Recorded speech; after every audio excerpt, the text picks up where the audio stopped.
आइए दोस्तों, आज इकोनॉमिक्स का इंट्रोडक्शन करते हैं। इकोनॉमिक्स का introduction, word economics, what does it mean, what does this particular word mean to you. Economics का मतलब क्या है। इकोनॉमिक्स एक सब्जेक्ट है, सब कुछ ठीक है, लेकिन क्यों पढ़ते हैं इकोनॉमिक्स, कंटेंट्स क्या है, हम लोगों को इकोनॉमिक्स क्यों पढ़ना है, आगे जाके हमारा इससे फायदा क्या होगा, क्या एग्जैक्टली नॉलेज हम लोग इससे एक्वायर करेंगे, ये सारी चीजें हम लोगों को पता होनी चाहिए।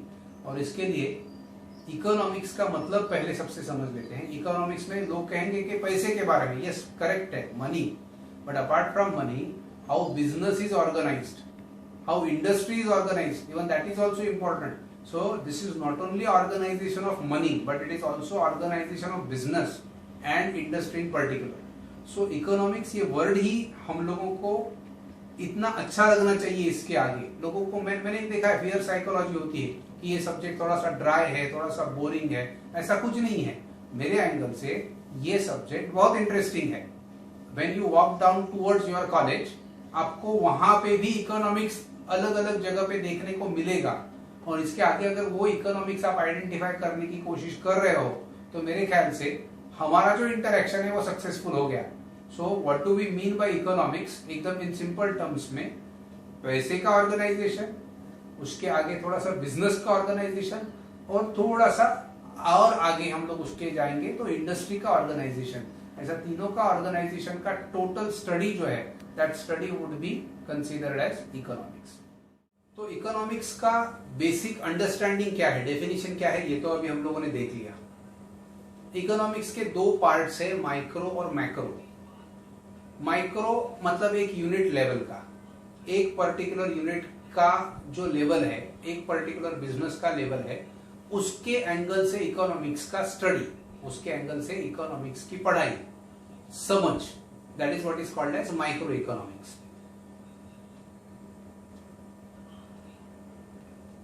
तो as an entrepreneur when you want to see the situation, एक बिजनेस को आपको चलाना है, बढ़ाना है, as an owner of the business, तो आप माइक्रो इकोनॉमिक्स के बारे में सोचेंगे। आप आपके कंज्यूमर के बारे में सोचेंगे, कस्टमर के बारे में सोचेंगे। कंज्यूमर और कस्टमर में क्या फर्क है पता है आपको। गुड्स कंज्यूम किए जाते हैं, तो अगर गुड्स की बात करेंगे तो कंज्यूमर आया, सर्विसेज की बात करेंगे तो कस्टमर आया। तो कस्टमर के माइंड कैसा चलेगा, that is what we want to understand from entrepreneurs point of view. So उसको हम लोग देखेंगे माइक्रो इकोनॉमिक्स में। सबसे पहला इंपॉर्टेंट एस्पेक्ट है प्रोडक्ट प्राइसिंग का, that is demand and supply. Product pricing है, फिर फैक्टर प्राइसिंग है, फिर इकोनॉमिक वेलफेयर है। तो ये तीनों पॉइंट्स के बारे में हम लोग आज इंट्रोड्यूस खुद को करने वाले हैं। प्रोडक्ट प्राइसिंग में डिमांड एंड सप्लाई मतलब इसके रूल्स क्या है, अगर मैं प्राइस बढ़ाऊंगा तो उसके ऊपर क्या असर होगा, उस पर्टिकुलर कमोडिटी के कंजम्पशन के ऊपर, लोगों के ऊपर क्या असर होगा, ये हम लोगों को देखना है। सो उस डिमांड के ऊपर क्या असर होगा। Demand is obviously when people start buying that particular commodity, all put together that will be the demand for that particular product. तो ये डिमांड हो गया। हम लोग सप्लाई साइड देखेंगे, मैं कितना सप्लाई कर सकता हूं। बहुत अच्छी चीज, बहुत क्वालिटी चीज अगर आपने दे दी और उसके लिए वो बहुत डिमांड में है, लेकिन अगर आप सप्लाई नहीं कर पाओगे, तो अगर वो सप्लाई नहीं कर पाओगे तो फिर क्वालिटी सफर होगा। और इसके लिए when you try to go up to the next scale, तो इसके लिए डिमांड और सप्लाई एनालिसिस में हम लोग देखेंगे how does it impact the product pricing. एक बिस्किट्स एग्जाम्पल गिवन या पेस्ट एग्जाम्पल गिवन, ये अगर हम लोग रोजमर्रा की चीजें जिसको हम लोग कहेंगे, अगर मैं ये मैन्युफैक्चर कर रहा हूं तो क्या मेरा प्रोडक्ट सही प्राइस्ड है या नहीं है, उसके लिए डिमांड किधर है, कितना है, ये सारी चीजें हम लोगों को सोचनी पड़ती है। सो डिमांड और supply, demand will be from outside, supply हम लोगों को करना है। So we have to analyse both this two things at micro level, that is called as product pricing. आगे बढ़ते हैं फैक्टर प्राइसिंग में। फैक्टर का मतलब क्या है, these are all factors of production. Example given, पहला है रेंट। आपको फैक्ट्री चाहिए, फैक्ट्री चाहिए मतलब आपको कहीं ना कहीं वो इंस्टीट्यूशन चलाना है, वो इंडस्ट्री चलाना है, वो मैन्युफैक्चरिंग का ऑर्गेनाइजेशन करना है। तो उसके लिए मुझे रेंट देना है, रेंट मेरे लिए कॉस्ट है, वेजेस मेरे लिए कॉस्ट है, इंटरेस्ट मेरे लिए कॉस्ट है, profit is a notional cost to me. ये एक्टिविटी चलाने के लिए हर एक पॉइंट में हम लोग आएंगे। These are all factors of production जिनका प्राइसिंग मेरा कॉस्ट साइड हो गया। ये कॉस्ट साइड जो है वो मुझे पूरा कवर करना है। ये पूरा कवर करूंगा मतलब उतने में मिनिमम हम लोगों को ये प्रोडक्ट का प्राइसिंग उतना करना पड़ेगा। So what are we understanding over here, ये हो गया डिमांड मेरे हाथ में नहीं है प्रोडक्ट का, लेकिन सप्लाई मेरे हाथ में है। वो सप्लाई करने के लिए फैक्टर्स ऑफ प्रोडक्शन मुझे लगेंगे, लैंड, लेबर, मैन, जो हम लोग कैपिटल, ये सारी जो चीजें हैं, तो ये उसका कॉस्ट है। लेबर का कॉस्ट है वेजेस, लैंड या फैक्ट्री जिसको हम लोग कहेंगे उसका कॉस्ट होगा रेंट, इंटरेस्ट। अगर आप बाहर से कहीं से लोन लेते हो तो उसको आपको फंडिंग करना पड़ेगा, उसको आपको सर्विसिंग करना पड़ेगा, that is called as interest. जो एंटरप्रेन्योर है, profit maximisation is the goal या टारगेट, ये आपको पता है, तो प्रॉफिट वो हो गया। सो फैक्टर प्राइसिंग में ये सारी चीजें होनी चाहिए। अब लोग कहते हैं कि बिजनेस में चैरिटी नहीं हो रही है, तो ये profit motive is the Paramount this. अगर उसके घर पे कुछ नहीं जा रहा है तो वो एंटरप्रेन्योर ज्यादा उसके लिए जीन नहीं होगा वो काम करने के लिए। तो ये सारी उसके कॉस्टिंग है, इस कॉस्टिंग को उसको कवर करना है। ऊपर मैंने बिस्किट्स का एग्जांपल दिया था या पेस्ट का एग्जांपल दिया था, तो उतना कॉस्ट अगर मैं कवर नहीं कर रहा हूं तो मुझे प्रॉब्लम होगा। Over a period of time I will have a problem of servicing it. तो डिमांड में प्राइसिंग इंपॉर्टेंट है, उसका प्राइस कितना है उसके ऊपर डिसाइड होगा डिमांड कितना है। वो करने के लिए बैकग्राउंड में मुझे क्या करना पड़ेगा, तो मुझे इन सारी चीजों के बारे में डिस्कशन करना पड़ेगा, कैलकुलेशन करना पड़ेगा कि इसका इस पर्टिकुलर प्रोडक्ट का जो मैं लोगों को दे रहा हूं, जिसके लिए डिमांड है, मैं सप्लाई करना चाहता हूं, तो मैं वो कितने रुपए में करूं। तो उसके लिए मेरा ये बैकग्राउंड का कैलकुलेशन है। All these are my costs. अगर अकाउंट्स की लैंग्वेज यूज करनी है तो ये प्रॉफिट एंड लॉस अकाउंट का डेबिट साइड है, और फिर क्रेडिट साइड पे मैं रेवेन्यू जनरेट करके प्रॉफिट कमाना चाहूंगा। That is what it is all about. So उसके पीछे का इकोनॉमिक्स के पैटर्न से अभी हम लोग वही डिस्कशन कर रहे हैं। एट माइक्रो लेवल प्रोडक्ट का प्राइसिंग डिमांड और सप्लाई के ऊपर होगा, पॉइंट नंबर 1। बाद में हम लोग मार्केट्स की बात करेंगे। Example given monopoly. अब ये मोनोपोली क्या है, एक इंडिविजुअल प्लेयर। भारत का एग्जांपल ले लो, Indian railways. Who is controlling the railways, who is the authority to control all the railway lines, is Indian railways. So Indian railways is the monopoly. वही अगर आप एयरलाइन के इंडस्ट्री में देखेंगे तो क्या वहां पे मोनोपोली है? The answer is no. There are n number of players, कम प्लेयर्स है लेकिन है। मोनोपोलिस्टिक कॉम्पिटिशन जिसको हम लोग कहेंगे, 10-15 प्लेयर्स ही है मार्केट में, ज्यादा प्लेयर्स नहीं है, तो मोनोपोलिस्टिक कंपटीशन होगा। तो हम लोग ऐसे अलग अलग चीजें देखेंगे, कौन कौन से मार्केट्स है, उसके ऊपर प्राइसिंग निर्भर है। जैसे इंडियन रेलवेज ने बीच में प्राइसिंग एसी कोचेस का, एक्सप्रेसेस का ऐसे किया था कि एयरलाइनर का प्राइस सस्ता हो गया और इंडियन रेलवेज का प्राइस बढ़ गया। कंपैरिजन देखो आप कि air tickets were cheaper as compare to Indian railways prices. तो ये रेलवेज ये क्यों कर सकता है? क्योंकि उसके पास मोनोपोली है। तो गवर्नमेंट कुछ नॉर्म्स देगा, कुछ गाइडलाइंस देंगे रेलवेज को, उस दायरे में रख के, उस पर्टिकुलर चार्टर में रह के Indian railways will be pricing it's services. और फिर वहां पे बहुत निश सर्विसेज भी है और जो कॉमन मैन के लिए सर्विसेज है वो भी है। So it's a monopoly which is going to be given. So what are we looking at? उसके पास कुछ फैक्टर्स है प्रोडक्शन के, मतलब सर्विस देने के लिए यहाँ पे डिमांड है और वो सप्लाई कितना करेगा। तो what are we looking at? अभी रेलवेज इज वन एंटरप्रेन्योर, ऐसा अगर हम सोचेंगे तो इंडियन रेलवेज के लिए डिमांड, उसके लिए क्या कॉस्टिंग होगा, उसके लिए कॉस्टिंग मतलब उसके फैक्टर्स के लिए क्या प्राइसिंग होगा, ये वो ध्यान में रखेगा डिसीजन मेकिंग करते समय वो मैनेजमेंट। और last part is economic welfare. Before getting into the discussion further, आपको एक बहुत एग्जांपल्स, सिंपल एग्जांपल्स दूंगा। जब सिंपल एग्जांपल्स आपके दिमाग में रजिस्टर हो जाएंगे तो अपने आप आपको पेपर लिखते समय याद रहेगा, ओके ये पर्टिकुलर एग्जांपल हमारे दिमाग में अच्छी तरह से इम्बाइट है। तो इफिशिएंसी, ये वर्ड ही जो है वो क्या है? हम लोग कहते हैं power saved is power generated, money saved is money generated, save water. ये सारे जो एग्जांपल्स हैं वो क्या है? जो काम हम लोग कर रहे हैं वो और अच्छी तरह से कैसे कर सकते हैं और इफिशिएंटली कैसे कर सकते हैं, वो जो डिस्कशन है, वो जो एनालिसिस है, वो इकोनॉमिक वेलफेयर का एनालिसिस में हम लोग यहाँ पे आएंगे। तो पहले हम लोग डिमांड सप्लाई की बात कर रहे हैं, बाद में उसके लिए जो सप्लाई साइड है उसके कॉस्टिंग की बात कर रहे हैं, और एक बार आपका प्रोडक्शन शुरू हो गया, सब कुछ ठीक हो गया, but that is not the end in itself. You have to keep innovating. मतलब नोकिया का आप एक एग्जांपल ले लो। नोकिया एक जमाने में हर एक के हाथ में नोकिया सेलफोन था, और आज Nokia has struggled actually to retain even some percentage of market share. ये क्यों हुआ? इनोवेशन उन्होंने कंप्लीट नहीं किया। That is the reason why. So you should keep competing with yourself, you should keep excelling, और वो जो पार्ट है वो भी उतना ही जरूरी है जितना फर्स्ट और सेकंड पार्ट है। तो आपने मार्केट एस्टैब्लिश कर लिया, उसके बाद you can not take customers for granted. उसके बाद आपको you have to keep innovating. ये जो पार्ट है वो पार्ट इकोनॉमिक वेलफेयर में आएगा।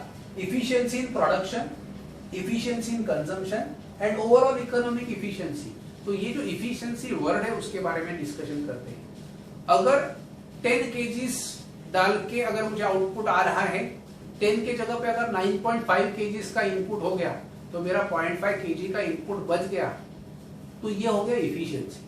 अगर मेरा लेबर 8 आवर्स में वो काम कर रहा है, अगर 8 आवर्स के सामने अगर वो 7.5 आवर्स में अगर वही काम उसने कंप्लीट कर दिया तो लेबर का इफिशियंसी बढ़ गया, ऐसा हम लोग समझ सकते हैं। तो what are we looking at here? हम लोग ये सोच रहे हैं कि जो हम लोग काम एग्जिस्टेंस में कर रहे हैं उसको और अच्छी तरह से कैसे किया जा सकता है। तो ऑन वन हैंड मार्केट का शेयर कैसा बढ़ना चाहिए, वो एक आप देखोगे कि मेरे प्रोडक्ट का डिमांड कैसे बढ़ेगा, वो एक आप देखोगे। और ऑन द अदर हैंड जब मैं सप्लाई कर रहा हूं तो जितना सस्ते में सप्लाई होगा वो मेरे लिए अच्छा होगा। मैं आपको कुछ एग्जांपल्स यहां पे दूंगा। कैडबरीज एक बड़ा ब्रांड है, उस ब्रांड के बारे में डिस्कशन थोड़ा सा कर लेता हूं। कैडबरीज के ब्रांड प्रमोशन में उन्होंने कैसे इनोवेट किया वो समझने की जरूरी है। हमारे चाइल्डहुड के समय chocolates were suppose to be consumed only by children. जो छोटे बच्चे हैं उनके खाने की चीज मतलब चॉकलेट, उनको शुगर कंटेंट बहुत ज्यादा लगता है लॉजिकली, और इसके लिए वो जब चॉकलेट लेते हैं तो उनमें एनर्जी आ जाती है quickly. That is what it is all. तो chocolate was meant to be consumed only by children. तो कहीं ना कहीं उन्होंने मार्केटिंग की स्ट्रैटेजी ऐसे की कि कोई बैट्समैन 6 मार रहा है या सेंचुरी मार रहा है, और फिर एक लड़की जो कॉलेज में जा रही है वो लड़की आती है ग्राउंड पे दौड़ के और वो चॉकलेट खाती है और वो खिलाती है। इसका मतलब क्या हुआ? उन्होंने एक दायरा तोड़ दिया कि chocolates were suppose to be consumed only by children. अभी उन्होंने चॉकलेट का मार्केट एक्सपैंड कर दिया कि अरे यंग जनरेशन भी चॉकलेट्स खा सकते हैं। ये जब मैसेज एक कन्वे करते हैं तो not only that particular brand but other brands also gain, क्योंकि मार्केट का साइज बढ़ गया। ये इकोनॉमिक्स हम लोगों को समझना है, जो प्रैक्टिकली वायबल इकोनॉमिक्स है, जो प्रैक्टिकल एग्जांपल्स उसमें अगर आपको आएंगे तो आपको बहुत मजा आएगा कि अरे ये चीज यहाँ पे हम लोग ऐसे देख रहे थे ये वो। उसके बाद नेक्स्ट सीरीज उन्होंने प्रमोशन में क्या किया, कोई शादी का ऐसा उन्होंने माहौल दिखाया है, बड़े बुजुर्ग बैठे हैं और बड़े बुजुर्ग एक दूसरे को डेजर्ट करके चॉकलेट्स खिला रहे हैं। इसका मतलब है वो ये भी कहना चाहते हैं not only it is restricted to children और youth but even the grown ups they can also have chocolates. So ये जो बात समाज में कन्वे की जाती है by way of advertisement campaign, तो क्या होता है? मार्केट का साइज बढ़ता है। तो भले मेरा शेयर एग्जांपल केवल 25% पहले था, अभी भी है, लेकिन अभी जो केक है वो केक का साइज बढ़ गया तो मेरा शेयर भी अपने आप बढ़ गया। मेरा शेयर बढ़ गया मतलब हम लोग जो ये सोच रहे हैं माइक्रो लेवल पे मेरा यूनिट जो है वो कैसे परफॉर्म करेगा, वो हम लोग देख रहे हैं कि मेरे यूनिट का डिमांड कैसे बढ़ेगा तो मैं ज्यादा सप्लाई करूंगा। ये जो प्रॉफिट मोटिव की बात कर रहे थे, तो ये हो गया माइक्रो इकोनॉमिक्स का एग्जांपल कि हम लोग कैसे कर सकते हैं, how can we penetrate into new market segments वगैरह वगैरह। तो efficiency in production, efficiency in consumption and overall economic efficiency, ये जो चीज है, प्रोडक्शन में इफिशियंसी कैसे होनी चाहिए, कंजम्पशन में कैसे होनी चाहिए, इसके बहुत सारे एग्जांपल्स हम लोग बाद में बात करेंगे over a period of time. ये इंट्रोडक्शन में सारी चीजें मैं नहीं दे सकता हूं, लेकिन ये सिर्फ इंट्रोडक्शन है। मैं आपको ये कहना चाहता हूं बार बार कि ये टॉपिक बहुत इंटरेस्टिंग है, और जब वो आपको लाइव होगा, जब लाइव एग्जांपल्स आएंगे, तो आपको समझने में बहुत आसानी होगी और आपको अच्छा लगने लगेगा। देखो, आपके और कंसेप्ट्स के ब्रिज में एक जो कोई प्रोफेसर है, लेक्चरर है, तो we should become the bridge between you and the concepts. आपको कंसेप्ट्स तक पहुंचा देना, इतना ही हमारा काम है। उसके बाद आप लोग चैंपियंस पहले से हो ही, तो आप अच्छा काम करोगे ही, ये हमारा कॉन्फिडेंस है। New generation is always better than the earlier generation, ये हम लोग हमेशा देखते हैं समाज में। तो लेट अस कंटिन्यू। ये हो गया माइक्रो इकोनॉमिक्स, इसमें ये सारा पार्ट आएगा। अभी हम लोग सेकंड पार्ट में मैक्रो इकोनॉमिक्स का भी इंट्रोडक्शन लेते हैं, और वो मैक्रो इकोनॉमिक्स मतलब at a larger scale economics की समझ कितनी जरूरी है, और उसकी वजह से जब गवर्नमेंट के एंगल से हम लोग जब देखेंगे कि मैक्रो इकोनॉमिक्स क्या है, और गवर्नमेंट को ये सारी चीजें, पॉलिसी ड्रिवन जो स्टेट्स होते हैं, तो क्या पॉलिसी कैसे डिजाइन होती है उसके पीछे, वो हम लोगों को देखना है मैक्रो इकोनॉमिक्स में। सो हम लोग इमीडिएटली उसके आगे डिस्कस। तो let us continue with macro economics. Macro as the name suggest, बड़े पैमाने पे हम लोगों को सोचना है। Individual unit wise micro level पे एक बिजनेसमैन, एक एंटरप्रेन्योर उसके बिजनेस के बारे में सोचेगा, उसका डिमांड सप्लाई वगैरह सोचेगा। मैक्रो लेवल पे सोच थोड़ी सी अलग है। Profit maximization will not be the understanding और थिंकिंग बिहाइंड इट। क्यों? मैक्रो मतलब अगर इंडिया की बात करेंगे तो 130 करोड़ के पॉपुलेशन के बारे में सोचना है गवर्नमेंट, तो you cannot think about certain people or your business. It cannot be considered on those terms. तो उसके लिए स्केल अलग है, उसके लिए सोच एकदम ब्रॉडर पर्सपेक्टिव होना चाहिए आपके दिमाग में। तो उस एंगल से हम लोगों को मैक्रो इकोनॉमिक्स की पढ़ाई करनी है। सबसे पहला पॉइंट है उसमें, ये सारे थियरीज है। What is the common factor is theories. तो इनकम एंड एम्प्लॉयमेंट, तो इनकम कैसे जनरेट होगा, एम्प्लॉयमेंट कैसे होगी। एक एग्जांपल ले लेते हैं, इंटरेस्ट का एक हम लोग एग्जांपल ले लेते हैं। आरबीआई का पॉलिसी आता है, और हर क्वार्टर में आरबीआई पॉलिसी अनाउंस करती है। Repo rate, reverse repo rate वगैरह अनाउंस करती है। आप न्यूज़पेपर में पढ़ते होंगे, अभी ऑनलाइन आप बहुत सारा एक्सेस करते हैं। तो आप देख लो, एक आरबीआई जो है that gives an indication, interest rates market में कम हो रहे हैं या बढ़ रहे हैं। तो मान लीजिए कि इन्फ्लेशन है मार्केट में, थोड़ा सा इन्फ्लेशन होना कभी भी अच्छा है। तो थोड़ा सा इन्फ्लेशन है, आइडियल सिचुएशन या सिनारियो के सोचते हैं तो थोड़ा इन्फ्लेशन है मार्केट में। मान लीजिए 10% इन्फ्लेशन है,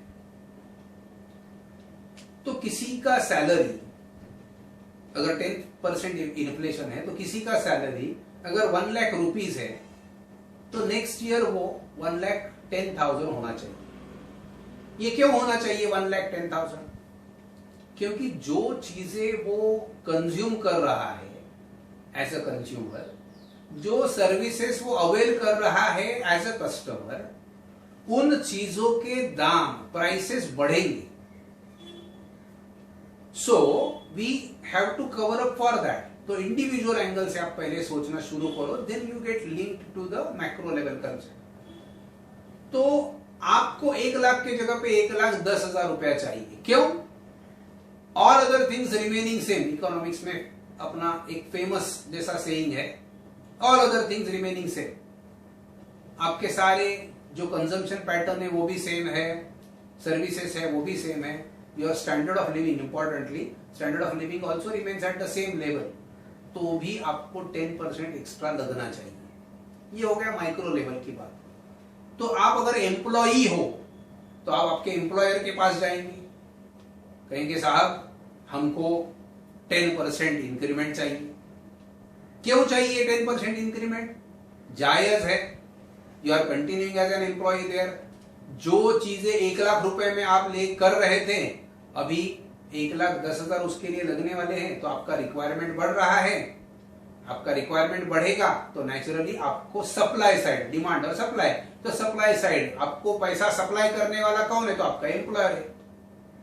तो ये हो गई बात इनकम एंड एम्प्लॉयमेंट की। तो इन्फ्लेशन, इंटरेस्ट रेट्स अगर बढ़ेंगे, इन्फ्लेशन अगर थोड़ा सा बढ़ेगा तो एम्प्लॉय को ज्यादा पगार चाहिए। अगर एम्प्लॉय को एंटरप्रेन्योर के एंगल से सोचेंगे तो मेरा वेज बिल बढ़ेगा, इसके लिए मैं क्या सोचूंगा, मेरा वेज बिल बढ़ने वाला है, मेरा कॉस्ट बढ़ने वाला है। वही कॉस्ट अगर बढ़ेंगे मेरे, तो मैं मेरे कंज्यूमर या कस्टमर के ऊपर वही दे दूंगा। I will change the price accordingly. तो ये हो गया माइक्रो लेवल का थिंकिंग। इसकी वजह से इकोनॉमी में क्या आप देख रहे हो, फिर प्राइसेस बढ़ रहे हैं। तो प्राइसेस बढ़ रहे हैं तो मैं एक मैन्युफैक्चरर हूं, मैंने प्राइस बढ़ाया तो मेरा जो कॉम्पिटिटर है वो भी प्राइस बढ़ाएगा, तीसरा कोई होगा वो भी प्राइस बढ़ाएगा। इसका मतलब क्या हुआ, there is an inflationary trend in the market. तो एम्प्लॉयमेंट और इनकम, मतलब इनकम का थियरी हम लोग डिस्कस कर रहे हैं, एम्प्लॉयमेंट। अगर हम लोगों ने नया प्लांट डाला, किसी एक माइक्रो लेवल की बात कर रहे हैं, वापस उसको हम लोग कनेक्ट करेंगे मैक्रो लेवल से, तो आपको अच्छी तरह से समझेगा गवर्नमेंट क्या एंगल से सोचता है। नए प्लांट्स लग रहे हैं या नहीं लग रहे हैं, इकोनॉमिक डेवलपमेंट या इकोनॉमिक ग्रोथ की बात कब होती है, एक्सपेंशन हो रहा है कि नहीं एग्जिस्टिंग इंडस्ट्री का, क्या या एग्जिस्टिंग इंडस्ट्री इंडिया से कहीं और माइग्रेट हो रही है, इंडिया के एक्सपोर्ट्स कम हो गए, एग्जांपल मतलब इट्स अ गुड इंडिकेशन और bad indication, obviously it's a bad indication. इसका मतलब क्या हुआ, हमारे पास से जो कोई सामान लेके जा रहा था वो सामान अभी हमारे पास से नहीं लेके जा रहा है, वो शायद श्रीलंका से, शायद बांग्लादेश से, किसी नेबरिंग कंट्री से वही चीज लेके जा रहा होगा, वो कॉटन हो या टी हो या ऐसा कोई कमोडिटी हो which is produced here as well as there. So we have to keep a vigil, we have to keep a check on that also. तो इसके लिए ये पॉलिसी ड्रिवन, ये जो हम लोग मैक्रो लेवल की बात कर रहे हैं, तो गवर्नमेंट का काम कहाँ आया मैक्रो लेवल पे। तो एग्जांपल गिवन, अभी हम लोग कंटिन्यू करेंगे, टी की बात कर रहे थे, तो टी बोर्ड को गवर्नमेंट अनाउंस करेगा कि क्या प्रॉब्लम्स है, हमारे टी मैन्युफैक्चरर्स को क्या चाहिए, वो उनसे जान लो, उनको क्या सपोर्ट चाहिए। ये हो गया bridge. So government is now bridging the gap between the micro level and macro level. Macro level पे डिसीजन मेकिंग, मैंने वर्ड्स यूज किए हैं बहुत कॉन्शियसली, पॉलिसी ड्रिवन स्टेट। तो पॉलिसी क्या होनी चाहिए हमारी, ये हमारा गवर्नमेंट अनाउंस करेगा, डिसाइड करेगा। उस बेसिस पे गवर्नमेंट के एंगल से जब गवर्नमेंट एक काम करेगा तो उस एंगल से फिर इंडस्ट्री रिस्पॉन्ड करेगा। तो इंडस्ट्री से फीडबैक लेके वापस और कुछ चाहिए इंडस्ट्री को तो वो करके that. So this is a cycle.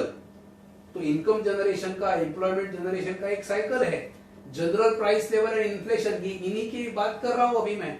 तो उससे क्या होगा, एक कंजम्पशन और इन्वेस्टमेंट, ये दोनों चीजें बिजनेस साइकिल में, ये दोनों चीजें ही चाहिए। नया प्लांट, अभी मैं कंटिन्यू करता हूं एग्जांपल, कि अगर रिक्वायरमेंट बढ़ रहा है, डिमांड बढ़ रहा है, तो उसको सेटिस्फाई करने के लिए हमें नया प्लांट लगाना पड़ेगा। नया प्लांट लगाना पड़ेगा मतलब नया कैपिटल डालना पड़ेगा।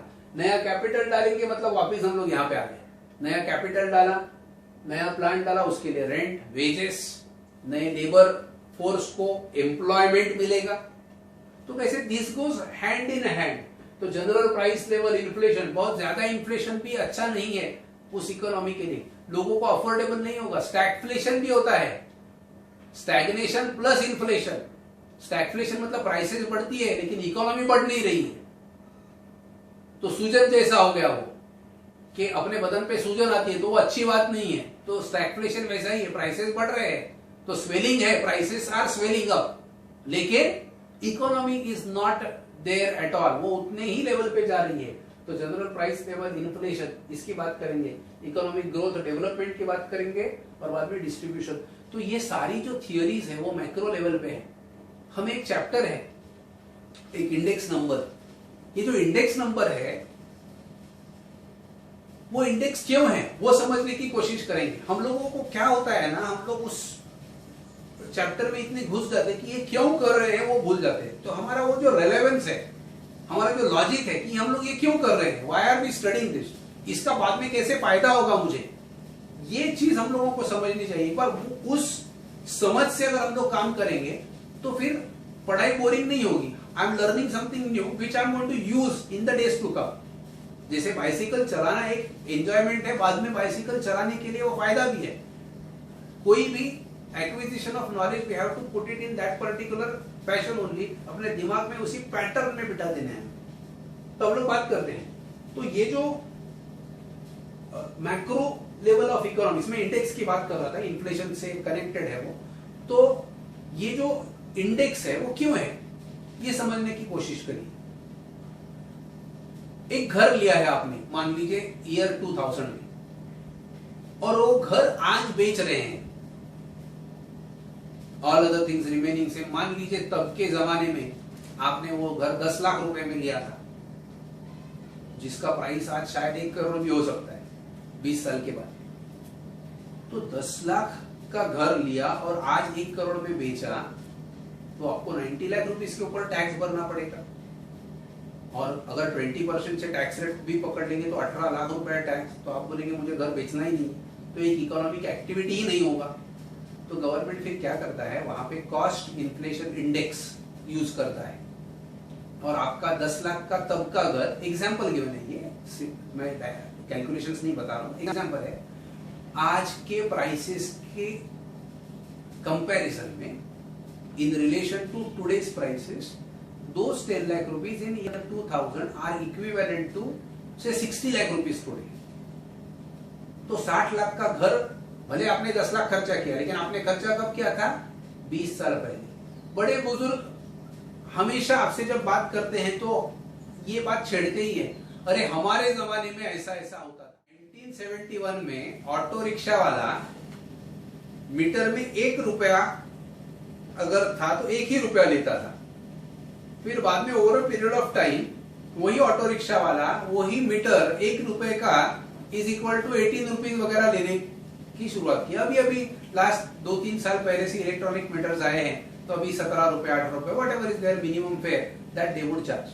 What I am trying to say is, तब का 1 रुपया इज इक्वल टू आज का 18 रुपया। ये जो इंडेक्स है, that is what is index all about. तो इंडेक्स से हमको ये पता चलता है कि ट्रेंड अपवर्ड है, डाउनवर्ड है, क्या है, मतलब एक कहीं ना कहीं 100% मान लेते हैं, तो 100 का 105 हो गया तो 5% इंक्रीज, और 100 का 98 हो गया तो 2% डिक्रीज। तो हम लोग इंडेक्स नंबर्स क्यों पढ़ते हैं वो समझने की कोशिश करेंगे। क्या पढ़ना है वो तो पढ़ने वाले ही है हम लोग, नो डाउट अबाउट इट। वो आपके कॉलेज में पढ़ेंगे, आप कहीं दोस्तों के साथ कोचिंग इंस्टीट्यूशंस में जाते हैं वहां पढ़ेंगे। यहाँ पे हम लोग सप्लीमेंट, मतलब not only we are going to deal with what is to be studied, but how to study it and why। the most important part is why to study it, क्यों कर रहे हैं हम लोग ये जब आप समझ के करते तो ये जो अंडरस्टैंडिंग है, फिर आपको मगअप करने की जरूरत नहीं पड़ती, तो इकोनॉमिक्स ड्राई नहीं होगा, ये बहुत इंटरेस्टिंग सब्जेक्ट होगा। और माइक्रो इकोनॉमिक्स में 1-2 सब्जेक्ट मतलब चैप्टर्स 1-2 ऐसे हैं, जैसे money market, capital market. Money market क्या है, एकदम in simple terms, buying and selling of money. Buying and selling of money मतलब क्या हुआ, बैंक हर रोज मनी लेंड करता है या बोरो करता है on a daily basis, that is what is called as money market operation. Capital market क्या है, हम लोग जो टेलीविजन स्क्रीन पे देखते हैं, बॉम्बे स्टॉक एक्सचेंज का ऐसे हुआ, नेशनल स्टॉक एक्सचेंज का ऐसा हुआ, that is what is capital market all about. Capital market में कोई डायरेक्टली नए शेयर्स डालेगा, that is called as primary market. Secondary market में एक इंसान अपने शेयर दूसरे किसी को बेचेगा स्टॉक एक्सचेंज। सो कंसेप्ट्स बहुत आसान होते हैं, इर्द गिर्द देखेंगे तो अपने पास इकोनॉमिक्स के बहुत सारे concepts they would be hovering around. The only thing is that we don't know कि इसको ये अपने स्टडीज के साथ रिलेट कैसे करना है। तो आपका वैसे ही हम लोग यहाँ पे ब्रिज बनने की कोशिश करेंगे। हमारे अकाउंट्स के लेक्चर्स भी अपलोड हो चुके हैं और हो रहे हैं, तो आप पूरा फायदा उठाइए। इकोनॉमिक्स के भी सारी पूरी सीरीज सिमिलर लाइंस पे ही अपलोड होगी, पूरा फायदा उठाइए। Supplement your studies with these. हम लोग कोई शॉर्टकट्स यहाँ पे इस्तेमाल नहीं कर रहे हैं, so we are giving ample of time and energy, and we are also available to give for your feedback. अगर आपको कुछ क्वेरीज है, क्वेश्चंस है, तो उसके लिए भी हम लोग अवेलेबल हैं। Thank you very much.